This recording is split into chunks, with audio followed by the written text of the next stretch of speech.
Hindi na hagik-gik ng mga bata ang maririnig sa loob ng mansyon ng mga De La Merced, kundi ang mga hikbi at pagmumura ng mga yaya na nagmamadaling lumayas. Ito ang kwentong kumakalat sa mga katulong at maging sa mga kapitbahay sa Marangyang Forbes Park sa tirahan ni Ricardo De La Merced, isa sa mga pinakamakapangyarihang negosyante sa bansa. Sa loob lamang ng isang buwan, 10 yaya na ang dumaan sa malalaking pinto nito at lahat sila ay umalis na parang nakakita ng multo. Ang problema ay hindi ang sahod. Si Ricardo ay nagbabayad ng malaki. Ang problema ay hindi rin ang mga pasilidad. Ang problema ay ang 3 anghel na demonyita na nakatira sa North Wing ng mansyon, sina Lia Zoe at Mia, ang fraternal triplets ng milyonaryo. 10 taong gulang na sila magkakapatid sa dugo, ngunit magkakaiba sa lahat ng bagay. Si Lia ang panganay ay laging nakakunot ang noo, strikta at pilit na ginagawang perpekto, ang lahat na para bang pasan niya ang buong mundo sa kanyang mga balikat. Si Zoe ang pangalawa, ang pinakamalakas mangasar, isang henyo sa teknolohiya na ginagamit ang talino para sa malilikot na kalokohan. Si Mia ang bunso ay isang tahimik na anino na may malalaking matang tila nagtatago ng mga lihim na mas malaki pa sa kanya. Sama-sama ginawa nilang isang larangan ng digmaan ng mansyon. Kaninang umaga lang, ang pang-10 yaya si Catherine, isang babaeng may master's degree sa child psychology, ay tumakbo palabas ng bahay umiiyak, habang ang kanyang mamahaling damit ay basang-basa. Mula sa bintana, sa itaas, pinanood siya ng magkakapatid. Hawak ni Zoe ang controller ng isang maliit na drone na may bakas pa ng tubig na ibinagsak nito. 1 oras at 14 na minuto. Bago yan, sabi ni Zoe na may mapang-asar ng ngiti. Natalo niya yung dating record. Lagot tayo kay Papa, bulong ni Lia habang kinakagat ang kanyang kuko sa pag-aalala. Si Mia ay hindi nagsalita. Iginuhit na lang niya sa kanyang sketchpad ang isang babaeng umiiyak habang may lumilipad na drone sa itaas ng ulo nito. Sa kanyang opisina, na nababalot ng amoy ng mamahaling leather at lumang libro, narinig ni Ricardo ang komosyon. Isang tingin lang sa bintana ay sapat na. Humigpit ang pagkuyom ng panga ni Ricardo at isang ugat ang pumintig sa kanyang sentido. Ang perpektong kaayusan ng kanyang umaga ay nasira na naman. Dahan-dahang pumasok si Gregorio, ang matandang mayordomo ng pamilya. Senyorito Ricardo, ang yaya po. Si Miss Catherine, nag-resign na po siya. Hindi lumingon si Ricardo mula sa bintana. Ang pang-10 sa isang buwan, Gregorio. Opo, senyorito. Biglang humarap ang milyonaryo. Ang kanyang mga mata ay kasing lamig ng bakal. Anong hinihintay ninyo? Maghanap kayo ng bago. Hindi ako nagbabayad sa inyo para sa mga dahilan. Napalunok si Gregorio. Sa lahat ng respeto, senyorito, halos lahat po ng ahensya sa Maynila ay nasubukan na natin. Sinasabi nilang, imposible raw pong alagaan ang mga bata. Lalong tumigas ang mukha ni Ricardo. Hindi ang mga anak ko ang problema. Ang problema ay ang mga babaeng yan. Mahihina. Walang kakayahan. Umupo siya sa kanyang silyang leather at bumulong mas para sa sarili kaysa sa mayordomo. Kung nandito lang si Elena, hindi mangyayari ang lahat ng ito. Ang pangalan ng kanyang yumaong asawa ay lumutang sa hangin na parang isang multo. 3 taon na mula noong namatay si Elena sa isang malagim na aksidente sa sasakyan, at mula noon, ibinaon na ni Ricardo ang lahat ng alaala sa ilalim ng sandamakmak na trabaho at nakabibinging katahimikan. Samantala, sa labas ng matataas na pader ng mansyon, isang taxi ang huminto. Bumaba mula rito ang isang babaeng simple. Ang pananamit, may daladalang isang maliit at lumang maleta. Ang pangalan niya ay Aya. Hindi siya galing sa isang mamahaling ahensya at wala siyang dalang mga sulat ng rekomendasyon. Tumugon lamang siya sa isang desperadong anunsyo online na hindi na humihingi ng maraming kwalifikasyon. Habang tinitingnan niya ang dambuhalang gate, nabakal na palunok si Aya. Para iyong pinto ng isang palasyo o ng isang kulungan. Pinisil niya ang hawakan ng kanyang maleta. Kailangan niyang makatakas, kailangan niyang magsimula muli, malayo kay Marco at sa mga pasa na iniwan nito, hindi lang sa kanyang balat, kundi pati na rin sa kanyang kaluluwa. Ito na ang huling barahan niya. Bagong yaya, tanong ng gwardiya na may halong pangungutya habang sinusuri ang suot ni Aya mula ulo hanggang paa. Naku Ineng, baka hindi ka magtagal ng 1 linggo.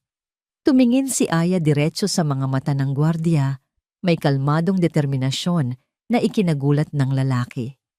Hindi po ako naparito para magtagal lang, sagot niya. Naparito po ako para manatili. Ang hindi pa nila alam ay ang babaeng ito na may daladalang bigat sa puso at halos wala ng pag-asa, ang siyang sisira sa pader ng yelo na bumabalot sa pamilya de la Merced. Nang magsara ang gate sa likuran niya, ang malakas na dagundong nito ay tila isang hatol. Hinarap ni Aya ang mansyon, isang dambuhalang gusali na gawa sa bato at salamin na napapaligiran ng mga hardin na napakaperpekto na parang pininturahan. Ang bawat damo ay magkakasing haba. Ang bawat bulaklak ay nakatanim sa tamang-tamang pwesto. Malamig, walang buhay. Sinalubong siya ni Gregorio sa paanan ng malawak na hagdanan. Sinuri siya nito mula ulo hanggang paa. Simpleng bestida, gastadong sapatos, buhok na nakatali lang sa isang pirasong tela. Ikaw si Aya? Tanong nito. Ang boses ay formal at walang emosyon. Opo, sagot ni Aya pilit ng ngumiti.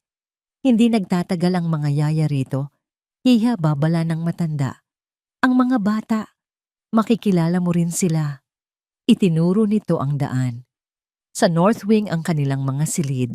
Doon ka rin mananatili. Habang naglalakad sila sa loob, ramdam ni Aya ang lamig na bumabalot sa marmol na sahig. Ang mga katulong ay mabilis na kumikilos, iniiwasan ang kanyang tingin na para bang isa siyang multo. Ang tanging tunog ay ang mahinang lagapak ng kanilang mga sapatos sa sahig.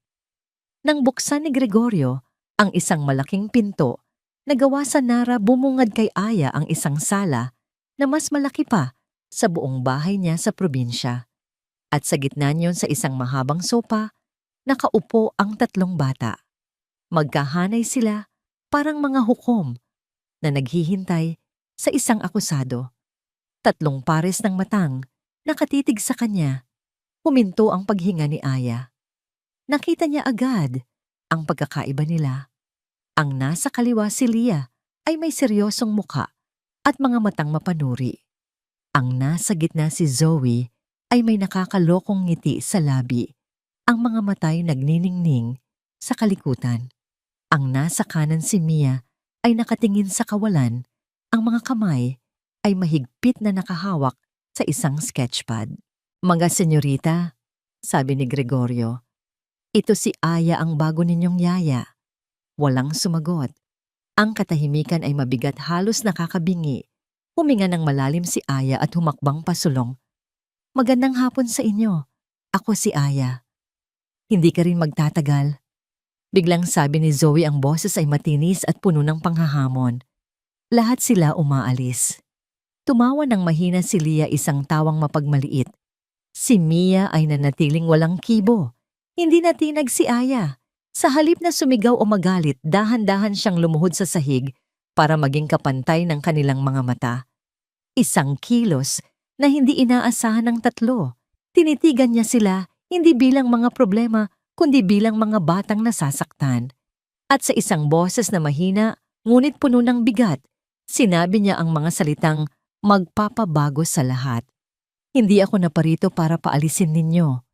Sabi niya, naparito ako dahil tulad ninyo, wala na rin akong ibang mapupuntahan.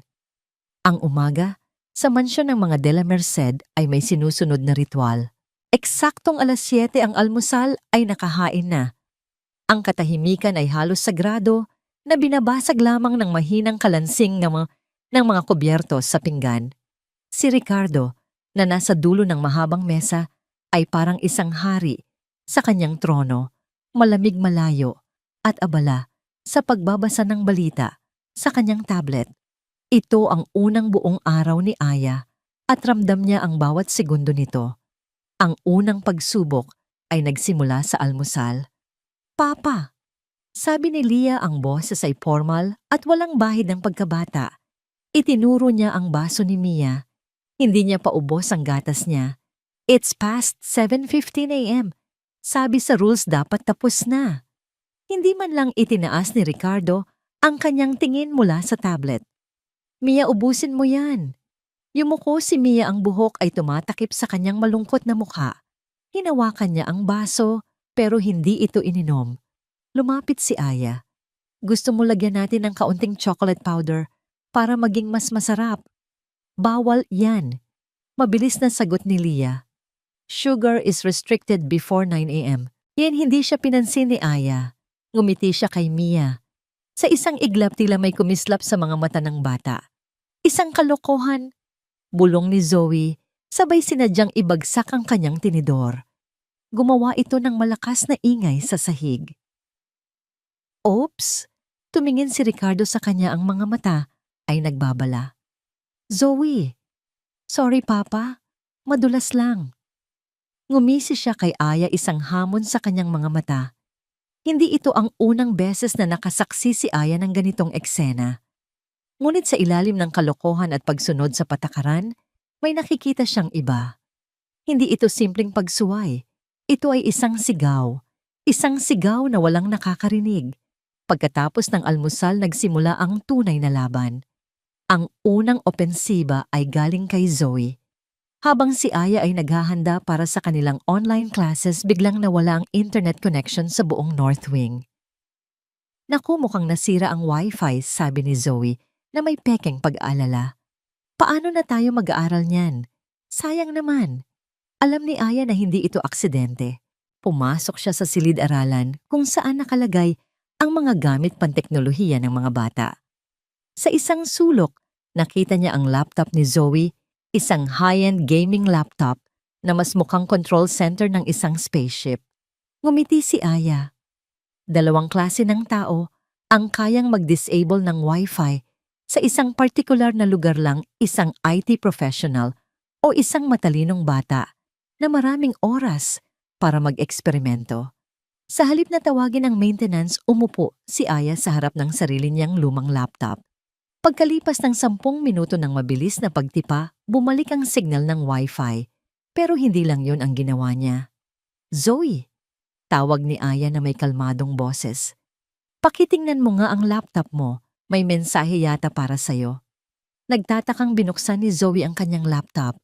Sa gitna ng kanyang screen na may wallpaper ng isang video game character, may isang simpleng notepad file na nakabukas.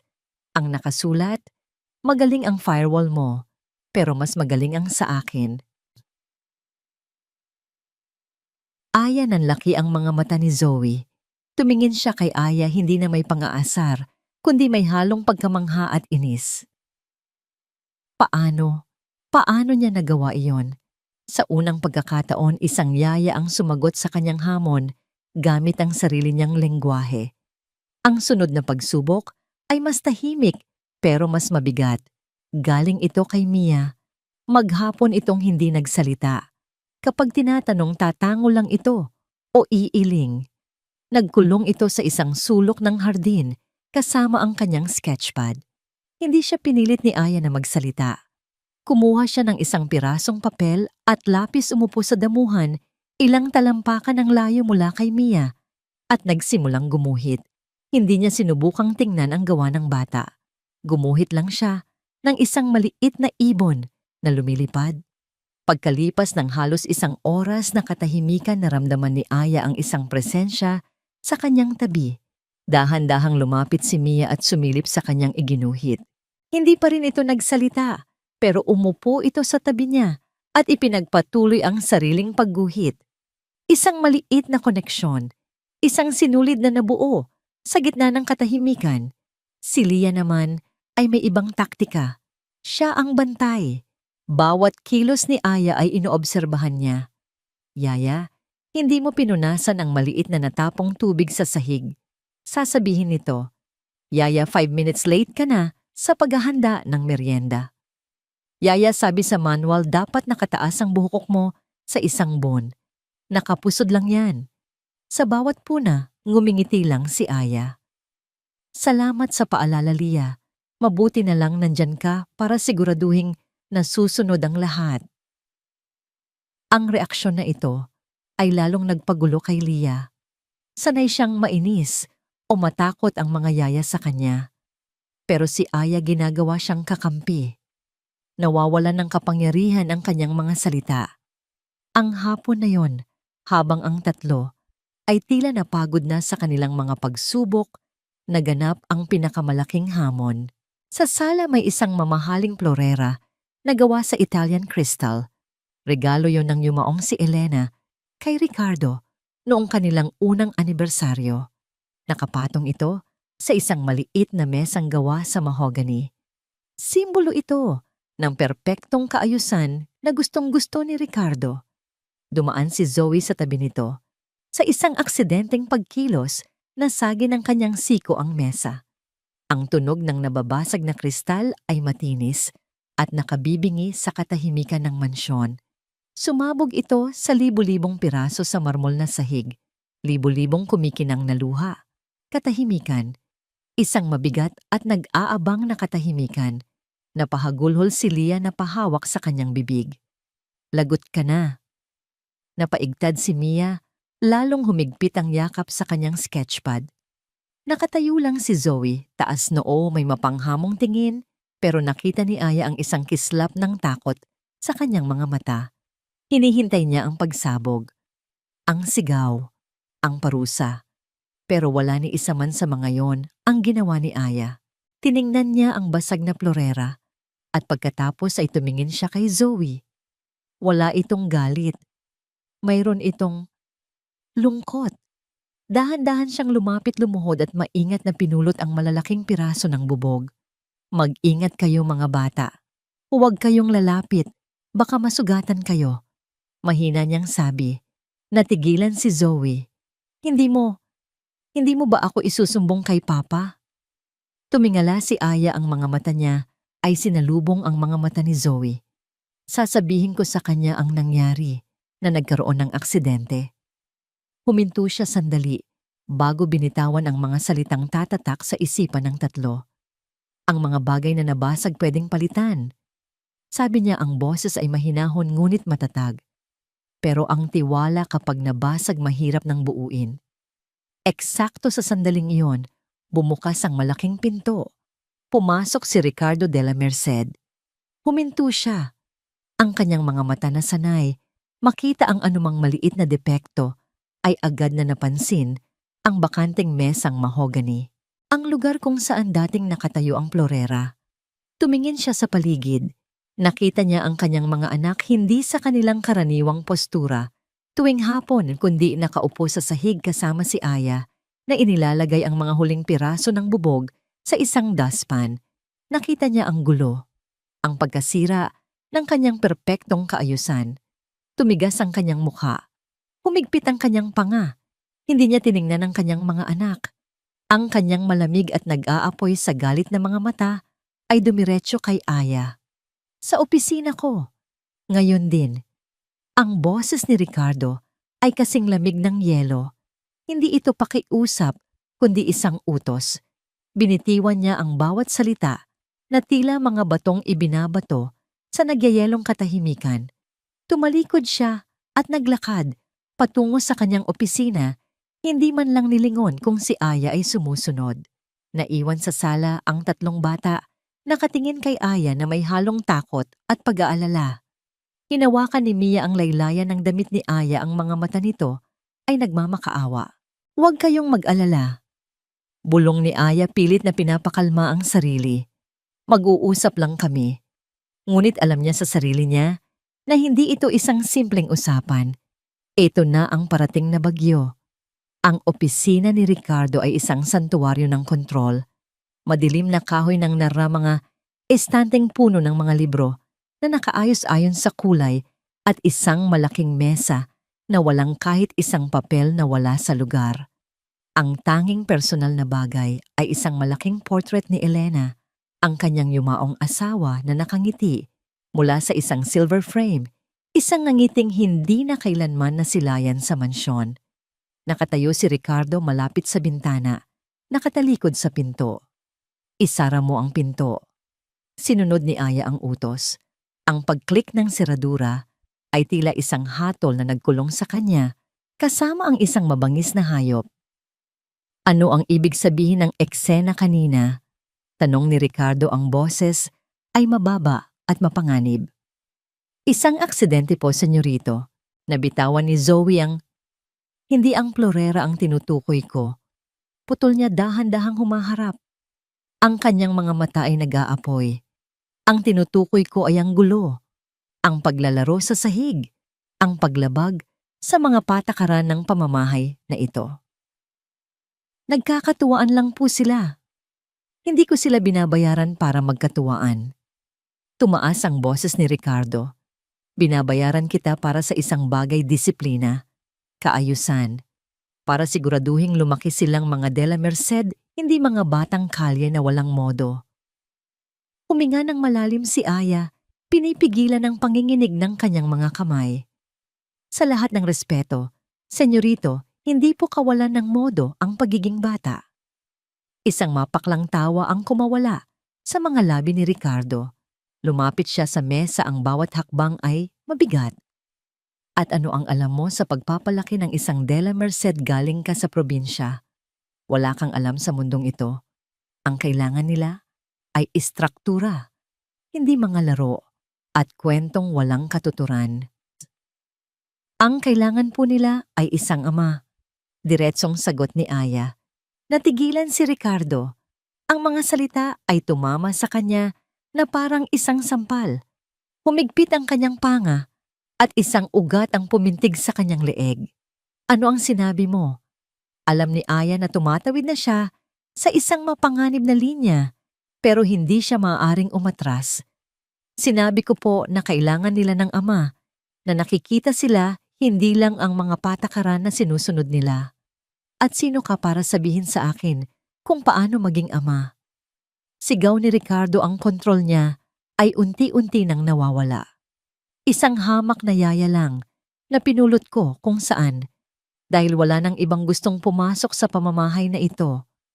Sa puntong yon, may nagbago kay Aya. Nawala ang kanyang takot. Napalitan ito ng isang matatag na determinasyon.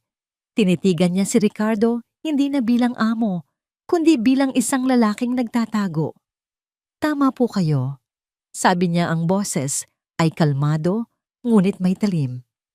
Isa lang akong yaya, pero sa loob ng isang araw, nakita ko ang isang bagay na pilit ninyong tinatakasan sa loob ng 3 taon. Napakunot ang noo ni Ricardo. Ano ang pinagsasasabi mo? Dito na binitiwan ni Aya ang bomba. Ang katotohanang walang sino man ang nangahas na sabihin sa kanya. Hindi ka natatakot na lumaki silang suwail, senyorito. Dahan-dahan niyang sabi. Ang kinatatakutan mo ay makita silang ngumiti. Isang nakabibinging katahimikan ang bumalot sa silid. Ang kinatatakutan mo. Pagpapatuloy ni Aya, ang boses niya ay nanginginig sa bigat ng emosyon, ay marinig silang tumawa. Dahil ang mga ngiti nila, ang mga tawa nila, ipinapaalala sa iyo ang asawa mo. Iyon na iyon, ang katotohanang bumaon na parang punyal. Ang mukha ni Ricardo ay namutla at pagkatapos ay namula sa matinding galit. Sa isang iglap, tila isang hayop ang kumawala mula sa hawla. Biglang humakbang si Ricardo at tila bakal na hinawakan ng braso ni Aya.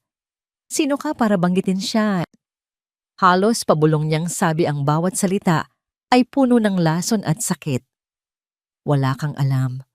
Naramdaman ni Aya ang sakit ng kanyang pagkakahawak, pero hindi siya nagpakita ng takot. Sa halip, buong lakas niyang hinila ang kanyang braso, palayo sa kanya. Hindi ko man alam ang sakit na pinagdaanan ninyo. Sabi niya, habang hinihimas ang namumula niyang braso. Pero alam ko, ang nakikita ko, isang amang tumatakbo palayo sa sarili niyang mga anak. Tapos na. Umalingaw-ngaw ang sigaw ni Ricardo sa buong opisina. Itinuro niya ang pinto, ang kanyang kamay ay nanginginig sa galit. Lumayas ka. You're fired. Kunin mo ang mga gamit mo at umalis ka sa pamamahay ko ngayon din. Nakatayo lang si Aya, ang kanyang puso ay dumadagundong, pero ang kanyang mga mata ay hindi umiiwas sa tingin ni Ricardo.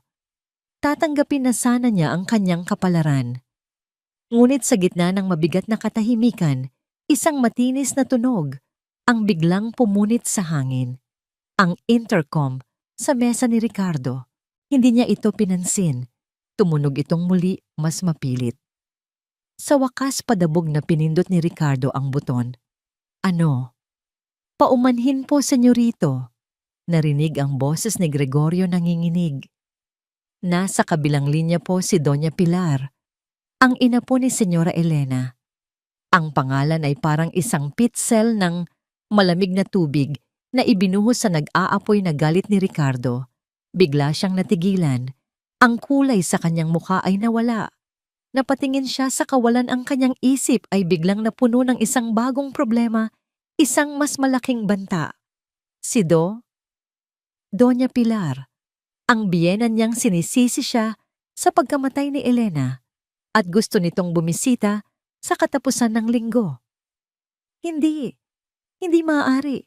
Hindi ngayon na wala siyang yaya at magulo ang lahat. Dahan-dahan ibinaba niya ang kanyang tingin. Tumingin siya kay Aya. Hindi na galit ang nakita ni Aya sa mga mata nito, kundi isang bagay na mas masahol pa, isang malamig na kalkulasyon. Naipit siya. At alam nilang pareho iyon. Ang utos na lumayas ka ay nakabitin pa rin sa hangin, ngunit wala na itong bigat. Napalitan ito ng isang hindi sinasabing katotohanan. Sa ngayon, kailangan pa niya si Aya. At ang katotohanan iyon ay mas masakit pa para kay Ricardo kaysa sa anumang salitang binitiwan ni Aya. Ang araw pagkatapos ng sigwa ay may dalang kakaibang katahimikan. Hindi ito ang karaniwang malamig at sapilitang katahimikan na ipinapataw ni Ricardo. Ito ay isang katahimikang may bigat, puno ng mga hindi sinasabing tanong at nag-aabang na damdamin. Si Ricardo ay nagkulong sa kanyang opisina. Maghapon, hindi nagpapakita kahit sa pananghalian. Ang mga katulong ay naglalakad na parang mga anino, umiiwas sa anumang ingay. Si Aya na inaasahang sisantihin anumang oras ay nanatili sa North Wing kasama ang mga bata. Pero may nagbago. Wala nang mga patibong mula kay Zoe. Wala nang mga sumbong mula kay Leah. Wala nang pader ng katahimikan mula kay Mia. Sila'y magkakasama sa kanilang silid-aralan, pero hindi sila nag-aaral. Nakaupo lang sila, bawat isa ay abala sa sariling mundo, ngunit ang kanilang mga mata ay palihim na sumusulyap kay Aya. Parang pinag-aaralan nila ang isang kakaibang nilalang, isang taong sumigaw sa hari at hindi pinugutan ng ulo. Si Zoe, ang unang bumasag sa katahimikan. Hindi kanya sinisante. Sabi nito, hindi isang tanong, kundi isang pagtatakang may halong respeto. Umiling si Aya. Hindi pa. Dahil darating si Lola Pilar. Sabi ni Leah na tila naunawaan na ang estratehiya sa likod ng lahat. Kailangan niya ng yaya para magmukhang maayos ang lahat. Tama si Leah. Ngunit sa likod ng lohika nito, may mas malalim na dahilan kung bakit iba ang pakiramdam nila ngayon. Nakakita sila ng isang taong hindi natakot. At ang katapangang iyon ay nagtanim ng isang maliit na buto ng tiwala sa kanilang mga puso. Hapon na nang mangyari iyon. Habang nag-aayos si Aya ng mga libro, naramdaman niya ang isang marahang paghila sa kanyang damit. Si Mia. Nakatayo ito sa kanyang tabi, ang mga mata ay nakatitig sa kanya nang may kahulugan. Sa isang kamay, hawak nito ang kanyang sketchpad. Sa kabilang kamay, May hawak itong isang maliit at kalawangin ng susi. Hindi ito nagsalita. Sa halip tumalikod ito at nagsimulang maglakad lumingon sandali para siguraduhing sumusunod si Aya. Nagkatinginan sina Leah at Zoe at walang tanong-tanong sumunod din sila. Dinala sila ni Mia palayo sa marangyang bahagi ng mansyon patungo sa isang pasilyong bihirang daanan. Sa dulo nito ay isang makitid at paikot-ikot na hagdanan na papunta sa atik. "Bawal tayo dyan," agad na sabi ni Leah. "Utos ni Papa." Hindi pinansin ni Mia ang babala. Ipinasok niya ang susi sa lumang seradura. Hindi ito umikot. "Ako na," sabi ni Zoe. Mula sa kanyang bulsa, kumuha siya ng isang paperclip at isang maliit na piraso ng metal. Sa loob ng ilang segundo sa isang mahinang pag-click, bumukas ang pinto.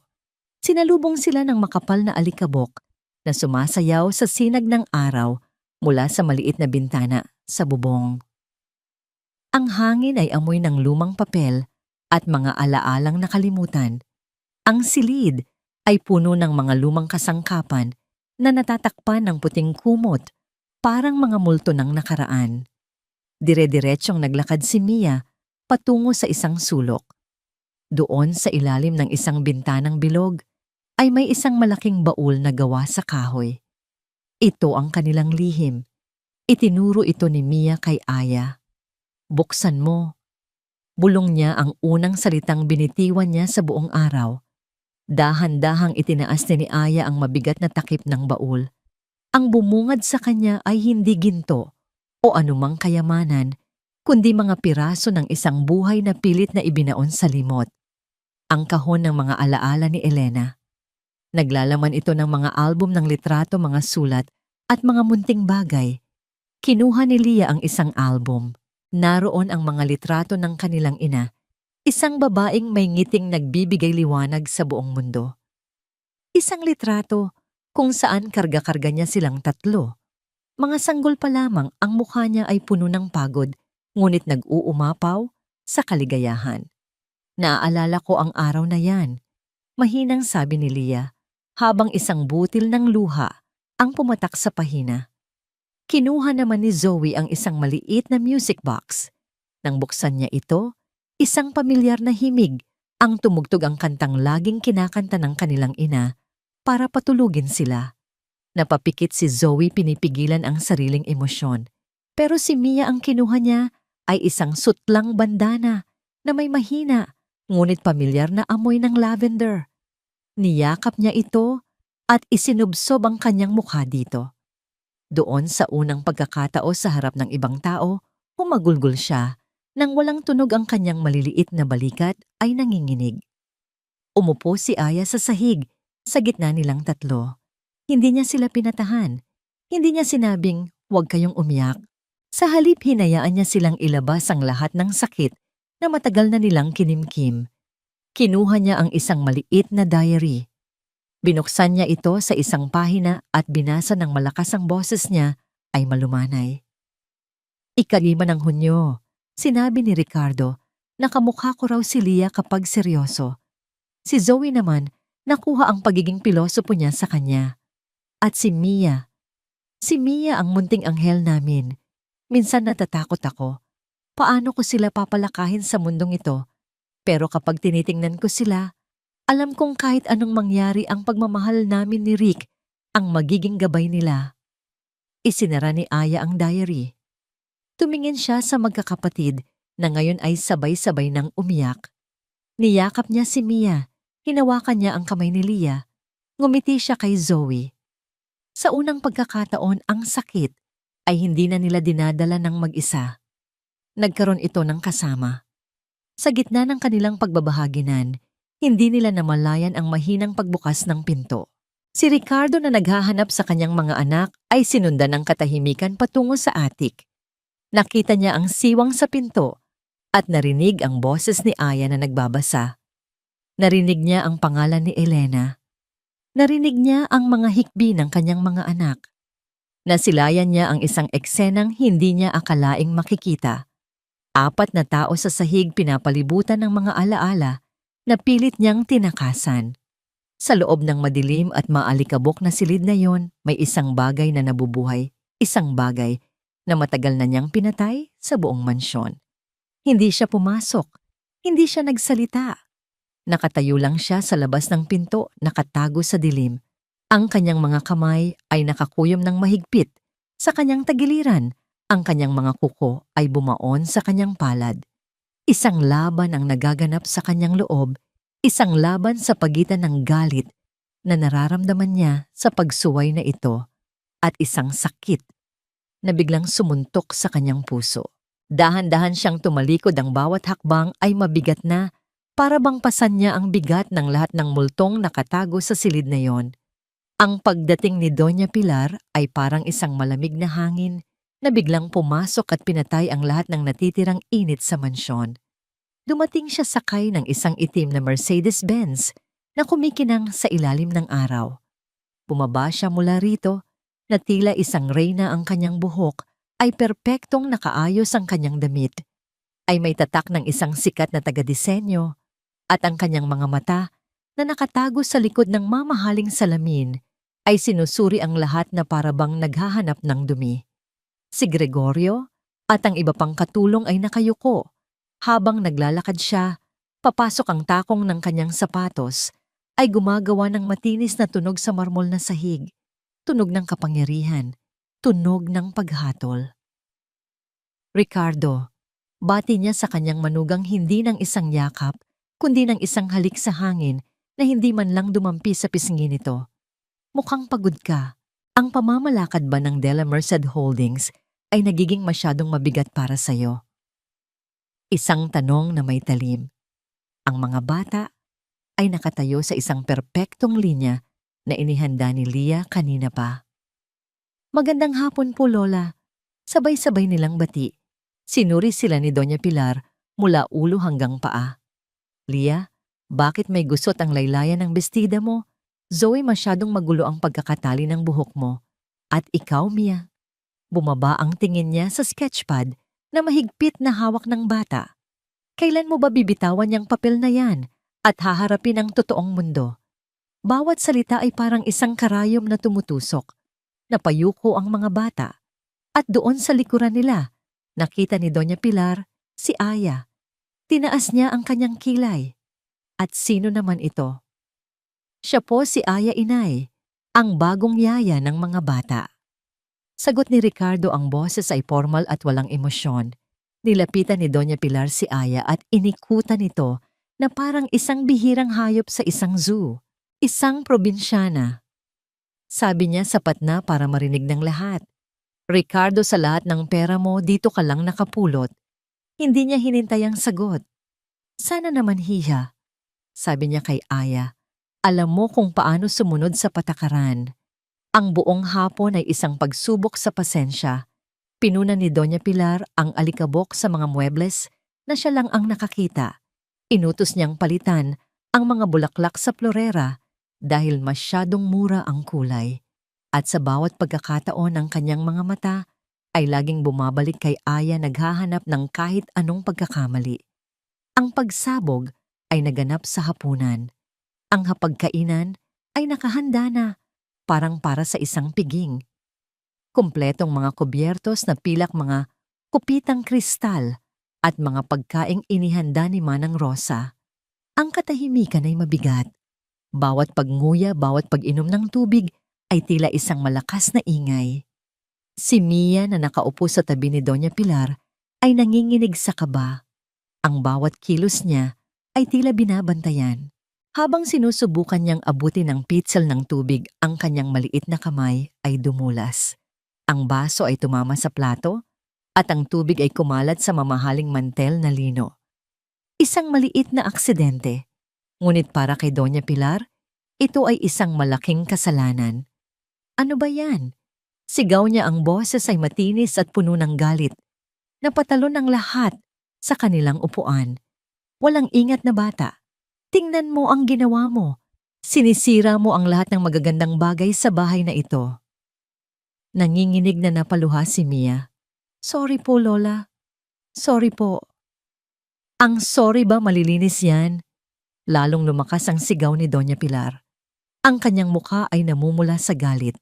At sa harap ng lahat ni Ricardo, na natigilan ng mga kapatid ni Mia, na takot at ng mga katulong na nakatayo sa gilid, dahan-dahan niyang itinaas ang kanyang kamay. Isang anino ang bumagsak sa umiiyak na mukha ni Mia. Handa na itong manampal. Ngunit bago pa man ito bumagsak, huwag po. Isang kamay ang mabilis na humawak sa pulsuhan ni Doña Pilar. Isang kamay na mas maliit ngunit matatag na parang bakal. Kamay ni Aya. Natigilan ang lahat. Ang hangin ay tila naubos sa buong silid. Gulat na napatingin si Doña Pilar sa kamay na nakahawak sa kanya at pagkatapos ay sa mukha ni Aya, isang mukhang puno ng kalmadong determinasyon. Ano ang ginagawa? Ano? Sabi ni Doña Pilar, ang bawat salita ay nanggigigil sa galit. Bitawan mo ako, isang hamak na katulong. Paano ka nangahas na hawakan ako? Hindi ko po kayo bibitawan hanggat hindi nyo ibababa ang kamay nyo. Sagot ni Aya, ang boses ay mahina, ngunit hindi natitinag. Hindi nyo po pwedeng saktan ang bata. Walang modo. Hayop ka.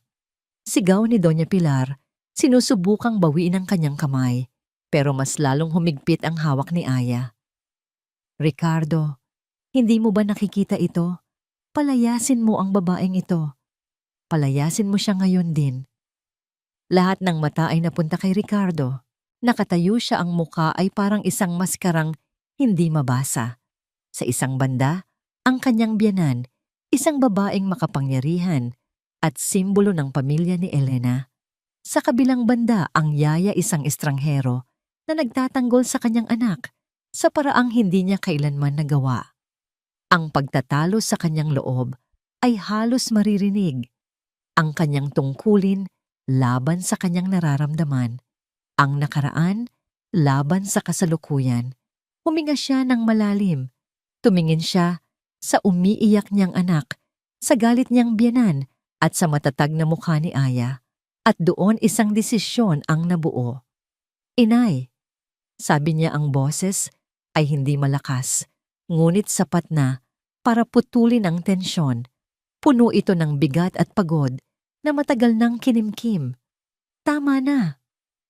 Ang dalawang salitang iyon, tama na, ay parang isang malakas na kulog na yumanig sa buong hapagkainan. Hindi ito sigaw, ngunit ang bigat nito ay sapat na para patahimikin kahit si Doña Pilar. Binitiwan ni Aya ang kamay ng matanda, nagulat na napatingin sa kanyang manugang, hindi makapaniwala sa narinig. Ricardo, sabi niya, ang boses ay nagtatanong. Umuwi na muna tayo, inay. Ihahatid na kita. Sabi ni Ricardo, ang tono ay pinal at hindi na tumatanggap ng pagtutol. Inutusan niya ang isang katulong na kunin ang mga gamit ng donya at walang lingon-likod na inalalayan ito. Palabas na iniwan ang isang hapagkainang puno ng pagkain, ngunit walang ganang kumain. Nang makaalis na sila, niyakap agad ni Aya si Mia na nanginginig pa rin sa takot at pag-iyak. Lumapit sina Lia at Zoe at sa unang pagkakataon, silang tatlo ay yumakap din kay Aya. Hindi na siya ang yaya, siya ang kanilang kanlungan, siya ang pader na humarang sa isa pang pader. Gabi na nang bumalik si Ricardo, hindi siya nagtungo sa kanyang opisina. Sa halip na tagpuan niya si Aya sa hardin, nakaupo sa isang bangko sa ilalim ng ilaw ng buwan, habang ang mga bata ay mahimbing nang natutulog sa loob. Umupo siya sa kabilang dulo ng bangko, nag-iiwan ng malaking espasyo sa pagitan nila. Ang katahimikan ay mahaba at mabigat. Hindi ko alam kung dapat ba kitang pasalamatan o sisantihin. Sa wakas, ay sabi ni Ricardo, ang boses ay pagod. Ginawa ko lang po ang tama. Sagot ni Aya, hindi tumitingin sa kanya. Ang tama ay maaaring magdulot sa akin ng malaking gulo, sabi ni Ricardo. Si Doña Pilar ay hindi basta-basta. May kapangyarihan siyang kunin ang mga bata sa akin kung gugustuhin niya. Sa pagkakataong ito, humarap si Aya sa kanya. At hahayaan niyo po ba yun? Yun, mas gugustuhin niyo pong mapunta sila sa isang lola, nasasaktan sila, kaysa manatili sa isang ama na hindi sila magawang tingnan. Natigilan si Ricardo. Ang mga salita ni Aya ay laging may kakayahang tumagos sa kanyang baluti. Hindi mo naiintindihan. Sabi niya, ang boses ay halos pabulong. Kung gayon ipaintindi niyo po sa akin. Hamon ni Aya, ang boses ay malumanay. Bakit po kayo ganito? Bakit niyo po tinatakasan ang sarili niyong mga anak? Nag-iwas ng tingin si Ricardo. Tumingala siya sa madilim na langit. Dahil sa tuwing tinitingnan ko sila, siya ang nakikita ko. Nakikita ko si Elena. Ito na, ang unang lamat sa pader, ang unang pag-amin. Ang mga mata ni Lia kapag seryoso, ganoon na ganoon siya kapag nag-aalala. Pagpapatuloy niya ang boses ay nanginginig. Ang pilosopong ngiti ni Zoe. Iyon ang ngiti niya kapag nananalo siya sa aming mga argumento. At si Mia, ang pagiging tahimik niya, ang pagguhit niya. Iyon si Elena, kapag mag-isa siya. Sila ang 3 piraso ng babaeng nawala sa akin. Nakinig lang si Aya, binibigyan siya ng espasyo para ilabas ang lahat.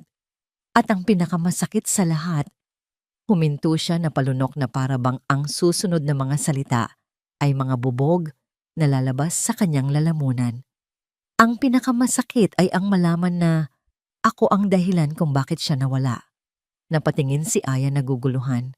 Ako ang nagmamaneho ng gabing iyon.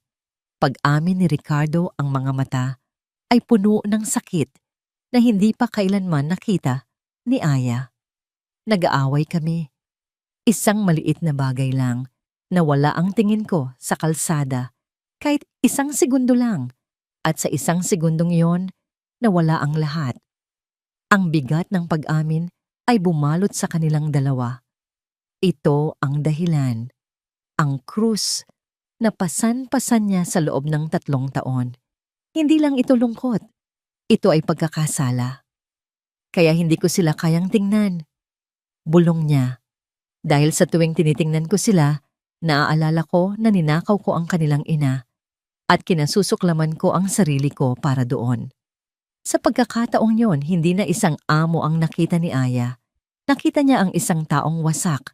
Dahan-dahan siyang lumapit, inalis ang espasyo sa pagitan nila. Hindi niya siya hinawakan. Umupo lang siya sa tabi niya. Alam niyo po ba kung ano ang pinagdadaanan ng isang batang lumaki na iniwan? Tanong ni Aya, ang boses ay mahina. Napatingin si Ricardo sa kanya, nagtataka. Lagi mong iniisip na kasalanan mo. Pagpapatuloy ni Aya, ang mga mata ay malayo. Na baka may ginawa kang mali. Na baka hindi ka sapat. Ganoon po ang nararamdaman ng mga anak ninyo ngayon. Hindi dahil sa namatay ang nanay nila, kundi dahil sa pakiramdam nila, namatay na rin ang tatay nila. Tumayo si Aya, handa nang umalis, pero bago siya tumalikod, nagsalita siyang muli. Ang pagtakas niyo po sa sakit, iyon po mismo ang nagbibigay ng sakit sa kanila. Iniwan niya si Ricardo na mag-isa sa ilalim ng buwan, mag-isa kasama ang mga multo ng kanyang nakaraan at ang katotohanang isinampal sa kanya. Nang gabing iyon, hindi natulog si Ricardo sa kanyang silid. Pumasok siya sa kanyang opisina, binuksan ang isang bote ng mamahaling alak at naupo sa dilim. Tinitigan niya ang portrait ni Elena na nakangiti. Patawarin mo ako, bulong niya sa larawan. Hindi ko alam kung paano, o isang luhang mainit ang pumatak mula sa kanyang mga mata, ang unang luha sa loob ng 3 taon. Samantala, bago matulog si Aya, may kumatok sa kanyang pinto. Si Manang Rosa, ang matandang kusinera. May dala itong isang luma at makapal na photo album. Matagal ko nang gustong ibigay ito sa iyo, Hija, sabi ng matanda. Ito ang mga litrato ni Senyora Elena noong bata pa siya hanggang sa ikasal sila ni Senyorito. Binuksan ni Aya ang album. Mga larawan ng isang masayang pamilya. Mga larawan ni Ricardo na tumatawa, na nakangiti, isang Ricardong hindi niya pa nakikilala. Ang kailangan ng alaga ko ay hindi isang taong magpapakalimot sa kanya. Sabi ni Manang Rosa, ang mga mata ay puno ng karunungan. Ang kailangan niya ay isang taong tutulong sa kanyang makaalala. Ang mansyon ay nanatili sa isang marupok na estado ng kapayapaan sa sumunod na mga araw. Si Ricardo ay hindi na kasing lamig ng dati. May mga pagkakataong nakikita siya ni Aya na pinapanood ang mga bata mula sa malayo, isang kislap ng pananabik sa kanyang mga mata bago niya ito muling itago sa likod ng kanyang pader. Ang mga bata naman ay mas madalas nang ngumingiti. Naglalaro sila, nagtatawanan, at si Aya ay laging nasa gitna nito, ang kanilang araw na nagbibigay liwanag. Tila isang bagong simula. Ngunit ang kapayapaan sa isang bahay na binuo sa ibabaw ng mga basag na pundasyon ay hindi kailanman nagtatagal. Ang ganti ni Doña Pilar ay hindi dumating sa anyo ng sigaw o pagbisita. Dumating ito sa anyo ng isang sobrang gawa sa mamahaling papel na may selyo ng isa sa pinakamalaking law firm sa bansa. Isang umaga, habang nag-aalmusal, dumating ang mensahero. Iniabot ito kay Ricardo na binuksan ito nang walang interes. Iniisip na isa lamang itong karaniwang dokumento mula sa opisina. Habang binabasa niya ang laman, unti-unting nawala ang kulay sa kanyang muka. Ang kanyang mga kamay na laging matatag ay nagsimulang manginig. Ang kanyang paghinga ay bumigat. Ibinagsak niya ang sulat sa mesa na para bang ito ay isang ahas na bigla na lang tumuklaw sa kanya. "Papaayos ka lang?" tanong ni Lia na napansin ang biglaang pagbabago sa kanyang ama. Hindi sumagot si Ricardo. Kinuha niya ang baso ng tubig at ininom ito ng isang lagukan. Tumingin siya sa kanyang mga anak, kay Lia, kay Zoe, kay Mia. At sa unang pagkakataon, hindi si Elena ang nakita niya. Ang nakita niya ay ang tatlong bagay na pinakamamahal niya sa mundo na malapit ng kunin mula sa kanya. Tumayo siya. "Sa opisina ko." Sabi niya kay Aya. Ang boses ay garalgal at puno ng isang emosyong hindi pa naririnig ni Aya dati. Takot. Sa loob ng opisina, ibinigay niya ang sulat kay Aya. Ito ay isang formal na petisyon. Si Doña Pilar, sa pamamagitan ng kanyang mga abogado, ay formal na humihiling sa korte ng full custody sa kanyang tatlong apo. Binasa ni Aya ang mga dahilan. Psychological instability ng ama na ipinapakita sa kanyang pagiging malayo at pagpapabaya sa emosyonal na pangangailangan ng mga anak. Unsafe and unstable living environment na pinatutunayan ng sunod-sunod na pag-alis ng 10 yaya sa loob ng 1 buwan. At ang huling pako sa kabaong, ang pagkuha ng isang yaya na may questionable background at no formal qualifications na naglalagay sa mga bata sa panganib. Siya, si Aya ang tinutukoy nila. Ito ang ganti niya. Bulong ni Aya, hindi makapaniwala. Hindi ito ganti. Sabi ni Ricardo, ang boses ay basag. Ito ay deklarasyon ng giyera. Naglakad siya pabalik-balik sa loob ng opisina na parang isang tigreng nakakulong sa hawla. Kilala ko siya. Gagawin niya ang lahat. Gagamitin niya ang lahat ng pera at impluwensya niya para manalo. Hahalukayin niya ang buong buhay mo, Aya. Hahanapin niya si Marco. Gagamitin niya ang lahat ng yon laban sa akin. Laban sa atin. Ang pangalan ni Marco. Ang multong pilit tinatakasan ni Aya. Naramdaman niya ang panlalamig ng kanyang buong katawan. Hindi niya iyon magagawa. Magagawa niya. Sigaw ni Ricardo. Sa mundong ito, ang katotohanan ay nabibili. At kaya niyang bilhin ng korte, ang mga huwes, ang lahat. Napaupo siya sa kanyang silya, ang kanyang ulo ay nasa kanyang mga palad. Ang makapangyarihang si Ricardo de la Merced, na kayang magpatakbo ng isang dambuhalang korporasyon, ay biglang naging isang amang walang kapangyarihan sa harap ng isang banta na hindi niya kayang kontrolin. Ang takot na mawala ang kanyang mga anak. Iyon ang tanging bagay na kayang magpabagsak sa kanya. At sa gitna ng kanyang desperasyon, isang baluktot na luhika ang nabuo sa kanyang isipan. Isang mabilis at masakit na solusyon. Kung ang pinakamalaking ebidensya laban sa kanya ay ang pagkakaroon ng isang yayang may questionable background. Kung gayon, dahan-dahan niyang itinaas ang kanyang tingin. Tumingin siya kay Aya, ang kanyang mga mata ay puno ng sakit at pagsisisi. Aya. Naramdaman na ni Aya ang parating. Ang bigat sa kanyang dibdib ay halos hindi niya makayanan. Hindi nila pwedeng makuha ang mga anak ko. Sabi ni Ricardo, ang boses ay nanginginig. Hindi ko yon kakayanin. Hindi ko kakayanin na mawala rin sila. Huminga siya ng malalim. Kailangan kong alisin ang lahat ng bala na pwede niyang gamitin laban sa akin. Ano? Ano po ang ibig niyong sabihin? Tanong ni Aya kahit alam na niya ang sagot. Patawarin mo ako. Sabi ni Ricardo, umiiwas ng tingin. Pero kailangan mong umalis, agad-agad. Ito ang tanging paraan para maprotektahan ko ang mga anak ko. Ang mga salita ay parang isang patalim na direktang tumusok sa puso ni Aya. Ang sakit ay mas matindi pa kaysa sa mga suntok ni Marco. Dahil ito, hindi lang katawan niya ang nasaktan, pati ang kaluluwa niya. Senyorito, wag po. Pagmamakaawa niya, wag niyo pong gawin to. Kailangan po ako ng mga bata. At kailangan ko sila. Sabi ni Ricardo, ang boses ay puno ng desperasyon. At kung ang pag-alis mo ang magliligtas sa kanila na mapunta kay Pilar, gagawin ko yon. Gagawin ko ang lahat. Tumayo siya at lumapit sa safe na nasa likod ng isang painting. Binuksan niya ito at kumuha ng isang makapal na sobre ng pera. Inilapag niya ito sa mesa. Ito, sapat na yan para makapagsimula ka sa ibang lugar. Sa isang lugar na hindi ka na niya mahahanap. Malaki ang utang na loob ko sa iyo, Aya. Pero mas malaki ang responsibilidad ko sa mga anak ko. Tinitigan ni Aya ang pera. At pagkatapos ay ang mukha ni Ricardo. Hindi galit ang nakita niya, kundi isang malalim na kalungkutan.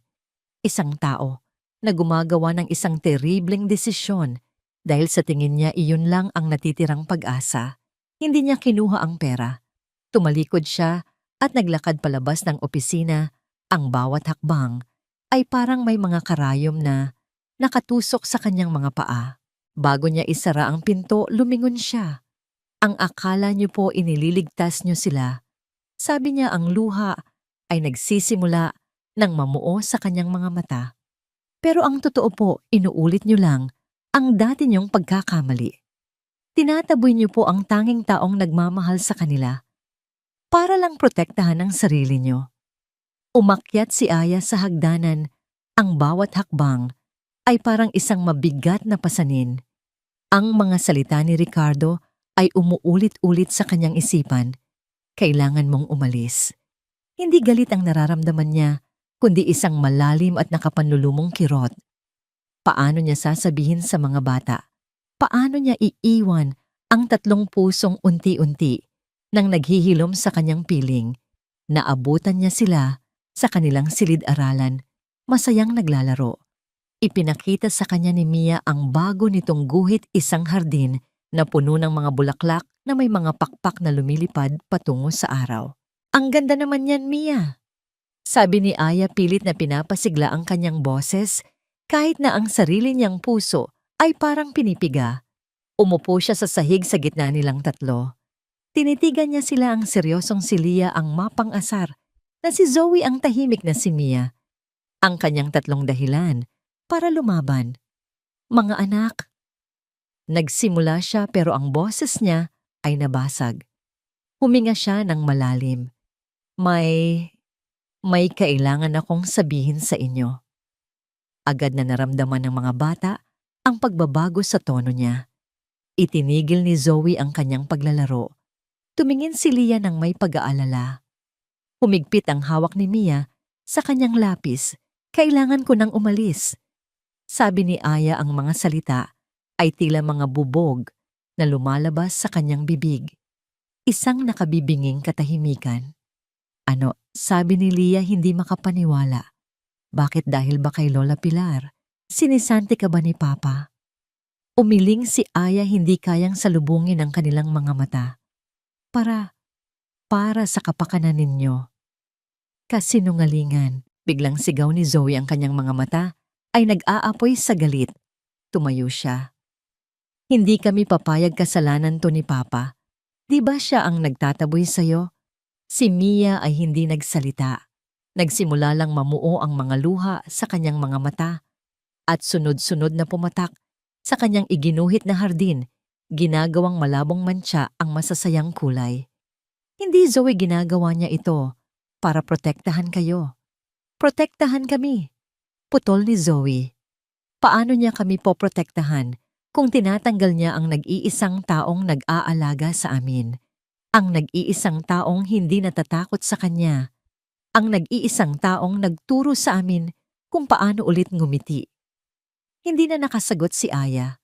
Tumakbo si Zoe, palabas ng silid. Sumunod si Lia. Hinila niya si Mia na ayaw bumitaw sa kamay ni Aya. Halika na. Sabi ni Lia, ang boses ay matatag kahit na nanginginig. May gagawin tayo. Nagmadaling bumaba si Ricardo mula sa kanyang opisina nang marinig niya ang mga yabag. Inaasahan niya ang pag-iyak, ang pagwawala. Ngunit hindi yun ang kanyang naabutan. Nakita niya ang kanyang 3 anak na nagmamadaling pumasok sa kanilang kwarto. Bago pa siya makapagsalita, narinig niya ang isang malakas na pag-click. Ang tunog ng siradurang isinasara. Nag-iisa, magkakasama sila sa loob, at siya ang kanilang ama ay nasa labas. Kinatok niya ang pinto. Mga anak, Lia, buksan ninyo ang pinto. Walang sagot. Zoe, hindi ito nakakatuwa. Buksan niyo to ngayon din. Katahimikan. Mia, anak, pakiusap. Halos magmakaawa na ang boses niya. Muli katahimikan. Ngunit hindi ito ang karaniwang katahimikan ng mansyon. Ito ay isang katahimikang may bigat. Isang katahimikang puno ng pagsuway. Pagkaraan ng ilang sandali, may isang pirasong papel na idinaan sa siwang sa ilalim ng pinto. Isang bond paper na may sulat kamay ng isang bata nakasulat gamit ang isang pulang Crayola. Malalaki at hindi pantay-pantay ang mga letra. Ibalik si Aya o wala na kayong mga anak. Pinulot ni Ricardo ang papel. Tinitigan niya ang mga salita. Ang bawat letra ay parang isang sampal. Ito na. Hindi na ito simpleng kalokohan. Ito ay isang pag-aalsa. Isang ultimatum. Samantala, sa kanyang silid, malungkot na inililigpit ni Aya ang kanyang mga gamit. Ang iilang damit niya ay madali lang na ipasok sa kanyang lumang maleta. Nakita niya ang isang maliit na batong pinakintab ni Zoe at isang ginupit na papel na hugis bituin mula kay Lia. Itinago niya ang mga ito na parang mga kayamanan. Handa na siyang isara ang maleta nang may marahan siyang narinig na kumatok. Pumasok si Lia, ang mukha ay seryoso, ngunit ang mga mata ay namumugto. Wala siyang sinabi. Sa halip iniabot niya kay Aya ang isang nakatuping papel. Binuksan ito ni Aya. Ito ay isang guhit ni Mia. 5 stick figures na magkakahawak kamay sa ilalim ng isang malaking araw na nakangiti. Ang isa ay malaki at may maikling buhok si Ricardo. Ang 3 ay magkakasing laki sila. At ang 5 na nakahawak sa kamay ng 3 ay isang babaeng may mahabang buhok at nakangiti rin. Si Aya. Isang pamilya. Isang buong pamilya. Doon na bumigay ang lahat ng pinipigilan ni Aya. Niyakap niya ang papel at napahagulgol siya nang walang tunog ang kanyang puso ay nadudurog sa libo-libong piraso. Sa labas ng kwarto ng mga bata, nakatayo pa rin si Ricardo. Hawak niya ang papel na may ultimatum. Narinig niya ang paghikbi ni Aya mula sa kabilang silid. Naramdaman niya ang bigat ng nakasarang pinto sa kanyang harapan.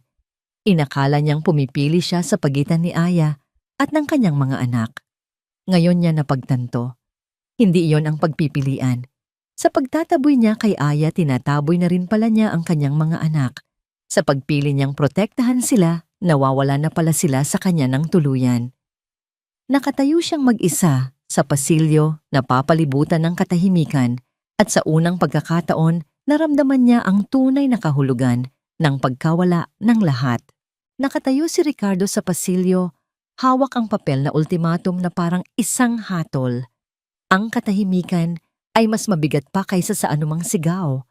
Ang nakasarang pinto sa kanyang harapan ay hindi lang gawa sa kahoy. Ito ay isang pader na siya mismo ang nagtayo sa pagitan niya at ng kanyang mga anak. Sa loob ng 3 taon, sinubukan niyang muli. Lia Zoimia, pakiusap mag-usap tayo. Walang sagot. Ang makapangyarihang Ricardo de la Merced na kayang magpabagsak ng mga karibal sa negosyo sa isang tawag lang ay walang magawa sa isang nakakandadong pinto sa sarili niyang pamamahay. Napasuntok siya sa pader sa tindi ng pagkadismaya, hindi sa galit, kundi sa kawalan ng pag-asa. Napasandal siya rito at dahan-dahang napaupo sa sahig, ang kanyang ulo ay nasa kanyang mga palad.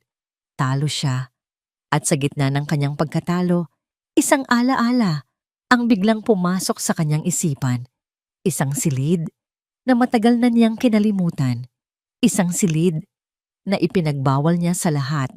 Ang attic. Tumayo siya, isang bagong determinasyon ang nabuo sa kanyang mga mata. Hindi na siya tatakbo. Oras na para harapin ang mga multong matagal na niyang tinatakasan. Ang pag-akyat sa makitid na hagdanan ay parang isang paglalakbay pabalik sa nakaraan. Bawat hakbang ay maalikabok at mabigat. Nang buksan niya ang pinto ng attic, ang amoy ng lumang papel at lavender, ang pabango ni Elena, ay sumalubong sa kanya. Ang kanyang mga mata ay dumiretso sa baul na nasa sulok, ang kahon ng mga alaala. Nanginginig ang kanyang mga kamay habang itinataas niya ang takip nito. Sa loob nakita niya ang mga bagay na pilit niyang ibinaon, ang mga litrato nila ni Elena. Noong masaya pa sila, ang mga paboritong libro nito, ang sutlang bandana na laging suot nito. At sa ilalim ng lahat, ang kanyang diary. Kinuha niya ito at binuksan. Ang sulat kamay ni Elena pamilyar at masakit ay tila muling bumuhay sa kanya. Binuklat niya ito hanggang sa huling pahina na may sulat ilang araw bago ang aksidente. Mahal kong Ricky, basa niya. Lagi mong sinasabi na ako ang puso ng pamilyang ito. Pero ang totoo, ikaw ang pader na nagpapanatili sa ating lahat na ligtas. Minsan natatakot ako. Natatakot ako sa kung gaano kataas at katibay ang pader na yan. Paano kung isang araw gumuho ako? Paano kung iwan ko kayo? Ipinapangako mo ba sa akin, mahal ko, na hindi mo ikukulong ang iyong sarili at ang mga bata sa likod ng pader na yan? Dahil ang mga anak natin, kailangan nila ang puso mo. Hindi lang ang lakas mo. Huwag mo silang iiwan sa dilim. Maging ilaw ka para sa kanila. Bawat salita ay isang patalim na tumusok sa kanyang konsensya. Isinara niya ang diary, ang mga luha ay malayang dumadaloy sa kanyang mga pisngi. Iyon mismo ang ginawa niya. Ikinulong niya ang kanyang sarili. Iniwan niya ang kanyang mga anak sa dilim. At ang pagtataboy niya kay Aya, iyon ang huling kandado sa pinto ng kanilang kulungan. Isang malakas na pagsisisi ang bumalot sa kanya. Mali siya. Terrible ang kanyang pagkakamali. Sa isang iglap tumayo siya. Wala nang pag-aalinlangan. Wala nang takot. Isang bagay lang ang nasa isip niya. Kailangan niyang itama ang lahat. Tumakbo siya. Hindi naglakad. Tumakbo siya pababa ng hagdanan, ang kanyang mga yapak ay umalingaw-ngaw sa tahimik na mansyon. Ang mga katulong ay napatingin sa gulat. Hindi pa nila kailanman nakita ang kanilang amo na kumilos ng ganito. Wala sa kontrol, desperado at puno ng damdamin. Naabutan niya si Aya sa may pintuan. Hawak na nito ang kanyang maliit na maleta. Si Gregorio ay nakatayo sa tabi nito. Ang mukha ay puno ng kalungkutan. Handa na siyang umalis. Huwag, sigaw ni Ricardo. Ang boses ay basag at hirap sa paghinga. Napalingon si Aya gulat na gulat. Huminto si Ricardo sa harapan niya, ang kanyang dibdib ay umaalon sa pagod at emosyon. Hindi na siya ang malamig na milyonaryo. Siya ay isang amang nagmamakaawa. Pakiusap. Sabi niya, ang mga salitang hirap lumabas. Manatili ka. Huwag kang umalis. Tumingin siya diretso sa mga mata ni Aya, ang sarili niyang mga mata ay puno ng luha. Hindi ko alam kung paano. Pag-amin niya, ang kanyang boses ay isang bulong ng pagsuko. Hindi ko alam kung paano maging ama nang wala siya. Pakiusap. Tulungan mo ako. Natigilan si Aya. Ang mga salitang iyon mula sa isang taong puno ng pagmamataas ay ang pinakatotoong bagay na narinig niya mula rito. Sa gitna ng kanilang pagtitinginan, biglang bumukas ang pinto ng kwarto ng mga bata. Lumabas sina Lia, Zoe at Mia na naalarma sa sigaw ng kanilang ama. Nakita nila ang eksena, ang kanilang ama na nagmamakaawa at si Aya na hindi makapagsalita. Hindi pinansin ni Ricardo ang pagdating nila. Kinuha niya ang kanyang telepono. Alam niya kung ano ang susunod na dapat gawin. Dinayal niya ang isang numero. "Hello, Pilar," sabi niya nang may sumagot sa kabilang linya. "Ricardo, ano na ang nangyari sa walang modong yaya na yan? Pinaalis mo na ba?" Huminga ng malalim si Ricardo. "Makinig ka, Pilar. At makinig kang mabuti dahil minsan ko lang itong sasabihin." Ang kanyang boses ay kalmado na, ngunit may bigat ng bakal. "Mula ngayon sa pamamahay na ito, pag-uusapan namin si Elena. Araw-araw. Iiyakan namin siya kapag kailangan at tatawanan namin ang mga alaala niya. Hindi na siya isang multo, siya ang aming ilaw."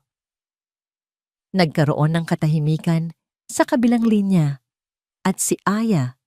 Pagpapatuloy ni Ricardo, ang tingin ay na kay Aya pa rin ay mananatili rito. "Kasama namin, kasama ko, para tulungan kaming buuin muli ang nawasak. Kung hindi mo kayang tanggapin iyon, kung hindi mo kayang igalang ang mga patakaran ng aking pamamahay, kung gayon ang pinto ng bahay na ito ay habang buhay nang sarado para sayo." Bago pa man makasagot si Doña Pilar, ibinaba na ni Ricardo ang tawag. Katahimikan. Isang katahimikang hindi na mabigat kundi puno ng pag-asa. Dahan-dahan siyang humarap sa kanyang mga anak na nakatayo sa likuran ni Aya na kayakap sa kanya. Ang mukha ni Ricardo ay basang-basa ng luha, ngunit sa unang pagkakataon, isang maliit na ngiti ang sumilay sa kanyang mga labi. Ibinuka niya ang kanyang mga braso. Isang paanyayang matagal na nilang hinihintay. "Halik kayo kay Papa," sabi niya, ang boses ay nanginginig ngunit puno ng pagmamahal. At ang tatlong bata sa isang iglap ay tumakbo. Yumakap sila sa kanilang ama nang napakahigpit na para bang hindi na nila ito bibitawan pa. Niyakap sila ni Ricardo, pabalik isinubsob ang kanyang mukha sa kanilang mga buhok at humagulgol isang iyak ng sakit ng pagsisisi at ng walang katapusang pag-ibig na sa wakas ay nakalaya na. Ang pader ng yelo ay tuluyan ng gumuho. Lumipas ang ilang buwan. Ang mansyon ng mga De La Merced ay hindi na ang malamig at tahimik na museo ng nakaraan. Ito ay naging isang tahanan. Ang mga pader na dating sumasalamin sa bawat yabag ay ngayoy puno na ng mga guhit ni Mia na nakasabit sa magagandang frame. Ang mga pasilyo na dati nilalakaran lamang ng mga nagmamadaling katulong ay ngayoy palaruan na ni Lia at Zoe. Ang kanilang mga hagik-gik ay umaalingaw-ngaw na parang musika. At ang piano sa sala na matagal nang natatakpan ng puting kumot ay bukas na muli. Isang hapon, ang marahang tunog ng piano ay maririnig mula sa sala. Si Ricardo, na nakasuot ng simpleng damit pambahay, ay nakaupo sa harap nito.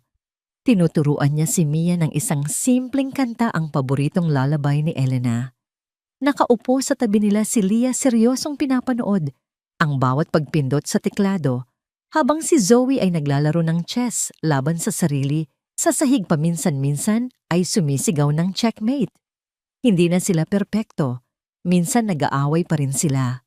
Si Ricardo ay may mga araw pa ring bumabalik sa dati niyang pagiging seryoso. Ngunit ang pagkakaiba ngayon, hindi na nila hinahayaang lamunin sila ng katahimikan. Nag-uusap na sila. Si Doña Pilar matapos ang ilang linggong hindi pagpaparamdam ay biglang dumating isang araw. Hindi na siya ang reynang mapanghusga. May dala siyang isang malaking basket ng mga paboritong prutas ng mga bata. Umupo siya sa sala, pinanood ang kanyang mga apo. At sa unang pagkakataon, isang tunay na ngiti ang nakita sa kanyang mga labi. Hindi pa rin sila magkaibigan ni Aya, ngunit meron ng respeto sa pagitan nila. Isang hindi sinasabing kasunduan para sa kapakanan ng mga bata. Ang araw na yon ay espesyal. 3 anibersaryo ng pagkamatay ni Elena. Noon ang araw na ito ay araw ng pagluluksa at pag-iwas. Ngayon, ginawa nila itong araw ng pag-alala at pagdiriwang. Sa hardin sa ilalim ng paboritong puno ni Elena, naglatag sila ng isang picnic. Nagdala si Manang Rosa ng mga paboritong pagkain ni Elena. Ang bawat isa ay nagbahagi ng isang masayang alaala. Naalala ko, sabi ni Lia, nung tinuruan ako ni Mama kung paano mag-bake. Pero mas marami pa yung harina sa mukha ko kaysa sa bowl. Ako naman, sabi ni Zoe. Naaalala ko nung sinabi niya sa akin na okay lang maging kakaiba, basta masaya ka. Si Mia ay kumuha ng isang sketchpad at ipinakita ang kanyang guhit, isang babaeng may mga pakpak ng anghel na nakangiting nakatingin sa kanila mula sa mga ulap. Nang si Ricardo na ang magbabahagi, huminga siya ng malalim. Kinuha niya ang kamay ng kanyang 3 anak. Ang pinakamasayang alaala ko sa mama ninyo, sabi niya, ang boses ay puno ng emosyon, ay ang araw na sinabi niyang oo nung tinanong ko kung gusto niyang maging asawa ko. Dahil sa araw na yon, nagsimula ang pinakamagandang kabanata ng buhay ko. Ang kabanatang nagbigay sa akin sa inyong 3. Tumingin siya kay Aya na tahimik na nakaupo sa tabi nila. At ang kabanatang iyon ay hindi pa tapos. Nagsisimula pa lang itong muli. Sa kanyang mga mata, may isang pasasalamat na mas malalim pa sa anumang salita. Gabi na. Ang mga bata ay mahimbing ng natutulog pagod sa isang araw na puno ng emosyon. Pumasok si Ricardo sa kanyang opisina. Sa ibabaw ng kanyang mesa sa tabi ng portrait ni Elena ay nakabukas pa rin ang baul ng mga alaala. Pero hindi na ito isang simbolo ng sakit. Ito na ngayon ay isang testamento ng pagmamahal. Kumuha siya ng isang pirasong papel at nagsulat, "Papa will always be here. No more silence." Tinupi niya ito sa hugis ng isang munting ibon gaya ng mga ginagawa ni Aya. Dahan-dahan niya itong inilagay sa loob ng baul kasama ng mga alaala ni Elena. Ito ang kanyang pangako, hindi lang sa kanila kundi sa sarili niya. Lumabas siya ng opisina at nakita niya si Aya sa may bintana ng pasilyo, nakatingin sa mga bituin. "Hindi ka pa natutulog?" tanong ni Ricardo. Umiling si Aya. "Ang ganda ng gabi." Tumayo si Ricardo sa tabi niya. "Aya," sabi niya, "hindi sapat ang salitang salamat sa lahat ng ginawa mo." Ngumiti si Aya. "Hindi niyo po kailangang magpasalamat. Ang makita ko lang po kayong masaya. Sapat na yon. Higit ka pa sa isang yaya sa pamilyang ito," sabi ni Ricardo, ang kanyang boses ay seryoso. "Isa kang isang milagro." Tumingin sila sa isa't isa sa ilalim ng tahimik na liwanag ng buwan. Ang pagitan sa kanila ay hindi na pagitan ng amo at empleyado. Ito ay isang espasyong puno ng respeto, pag-unawa, at isang hindi pa nababanggit na pagtingin.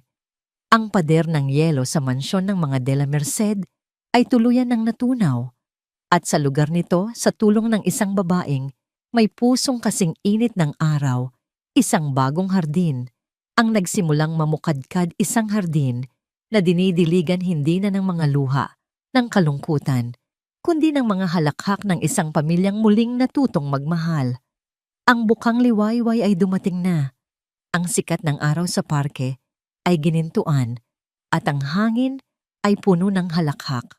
Sa unang pagkakataon sa loob ng maraming taon, ang pamilya de la Merced ay nasa labas hindi bilang isang obligasyon kundi para magsaya. Si Ricardo na tinanggal na ang kanyang business suit at pinalitan ng simpleng polo shirt ay tumatawa ng malakas habang hinahabol niya si Zoe sa paligid ng isang malaking puno ng akasya. Si Leah naman ay maingat na tinutulungan si Mia sa pagpapalipad ng saranggola. Ang makulay na tela nito ay sumasayaw sa asul na kalangitan.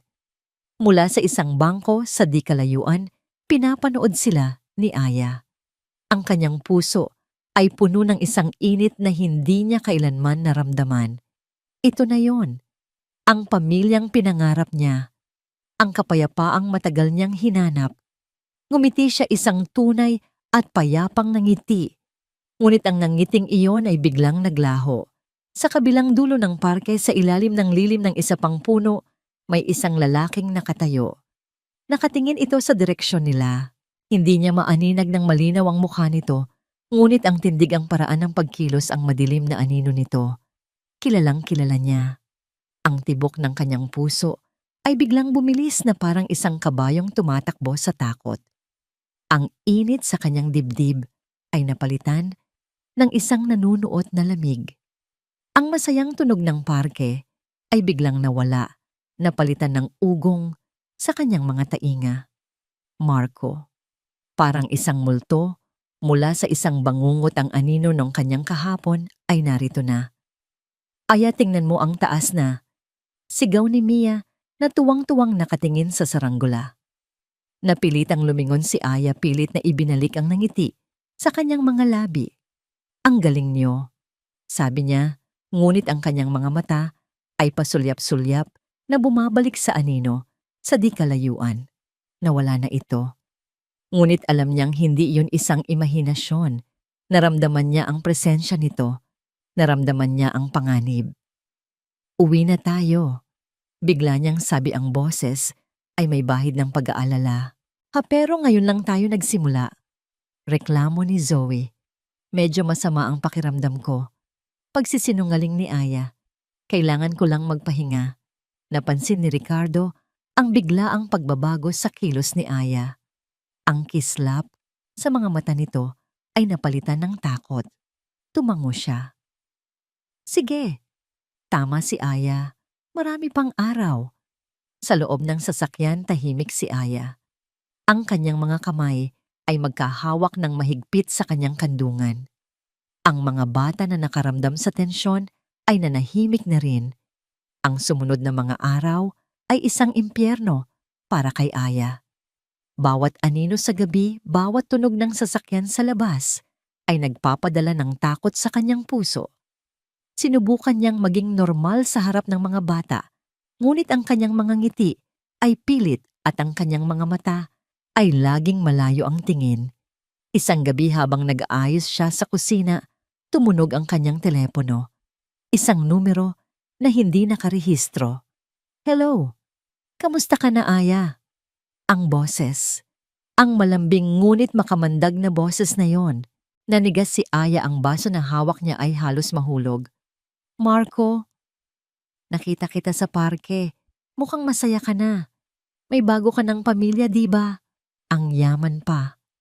Paano mo ako nahanap? Nanginginig niyang tanong. Ang pag-ibig, mahal ko, ay laging nakakahanap ng paraan. Sabi nito, namimiss na kita. Tigilan mo na ako. Pakiusap ni Aya. Bakit naman magsisimula pa lang tayo ulit? At ibinaba niya ang tawag. Kinabukasan isang delivery boy ang dumating sa mansyon. May dala itong isang malaking bouquet ng mga pulang rosas. Inabot ito ng katulong kay Aya.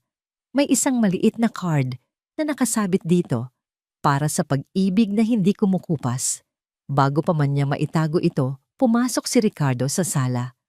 Nakita niya ang mga bulaklak at ang takot sa mukha ni Aya. Kanino galing yan? Tanong niya, ang boses ay kalmado ngunit may bigat. Hindi sumagot si Aya.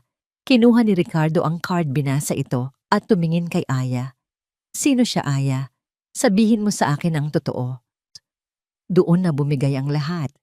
Napaupo si Aya sa sopa at humagulgol. Sa pagitan ng kanyang mga hikbi, ikinuwento niya ang lahat. Ang mga pasa, ang mga sigaw, ang pagbabanta ang gabi na tumakas siya na dala lang ang iilang damit at ang basag niyang puso. Habang nakikinig si Ricardo, ang kanyang muka ay unti-unting nagbago. Hindi ito awa o galit. Ito ay isang bagay na mas malalim at mas nakakatakot. Ang kanyang mga mata ay naging kasing lamig ng bakal. Ang kanyang panga ay tumigas. Ito ang mukha ng isang lalaking handang pumatay para protektahan ang sa kanya. Nang matapos si Aya, lumuhod si Ricardo sa haraharapan niya.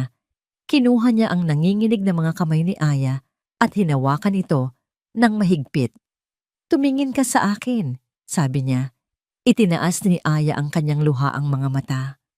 Hindi ka na niya sasaktan pa, sabi ni Ricardo. Ang boses ay mahina, ngunit may bigat ng isang panunumpa. Habang nabubuhay ako, hinding-hindi na niya mahahawakan kahit isang hibla ng buhok mo. Pangako ko yan. Ngunit hindi alam ni Ricardo na si Marco ay may iba pang plano. Hindi niya kailangang hawakan si Aya para saktan ito. Kinabukasan hapon, oras ng uwian ng mga bata. Gaya ng dati, naghihintay si Aya sa labas ng pribadong eskwelahan. Nakita na niya ang tatlo na papalabas, masayang nagkukwentuhan. Ngunit bago pa sila makalapit, isang lalaki ang humarang sa kanilang daan. Matangkad, gwapo at nakangiti ng kaakit-akit. Si Marco. Aya, mahal, sabi niya sapat na para marinig ng mga bata at ng ibang magulang na naroon. Sa wakas nagkita rin tayo. Nag-alala ako sa'yo. Nanigas si Aya sa kanyang kinatatayuan. Ang kanyang pinakamasamang bangungot ay nagaganap sa harap ng kanyang mga mata.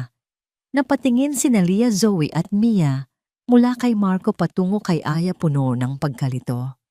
Sino po siya, Yaya Aya? Tanong ni Lia. Bago pa man makasagot si Aya, lumapit si Marco at sinubukang hawakan ng kanyang braso. Huwag kang mag-alala, mga bata. Ako ang isang matalik na kaibigan ng yaya ninyo. Nandito ako para isama siya pabalik sa akin. Huwag, sigaw ni Aya, umatras. Ang eksena ay nagsimulang kumuha ng atensyon. At sa gitna ng lahat ng iyon, isang itim na kotse ang biglang humarurot at huminto nang biglaan sa kanilang harapan. Ang pinto ay bumukas ng malakas. Bumaba si Ricardo de la Merced. Ang kanyang mukha ay walang emosyon, ngunit ang kanyang mga mata ay nag-aapoy na parang dalawang baga. Hindi siya nagsalita. Naglakad lang siya at tumayo sa pagitan ni Marco at ni Aya na parang isang pader na gawa sa bato. Ang kanyang katawan ay isang kalasag na pinoprotektahan ang 4 na taong nasa likuran niya. Lumayo ka sa kanila, sabi ni Ricardo. Ang kanyang boses ay hindi malakas, ngunit ito ay puno ng isang tahimik na kapangyarihan na yumanig sa hangin. Ngumisi si Marco. At sino ka para utusan ako? Mr. de la Merced ang amo niya. Hindi po.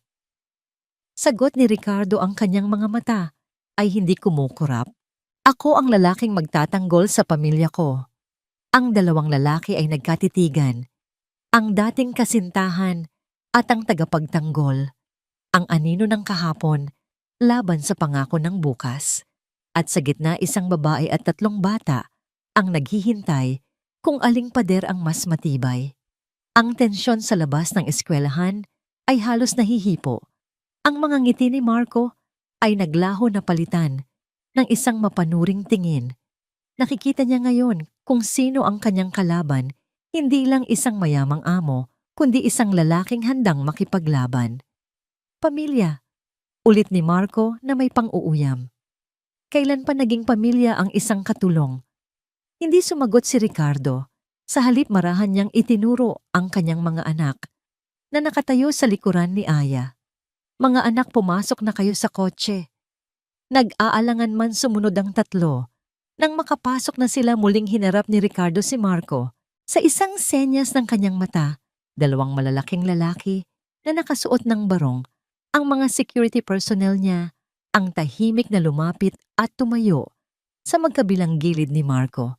Hindi sila marahas ngunit ang kanilang presensya ay isang malinaw na mensahe.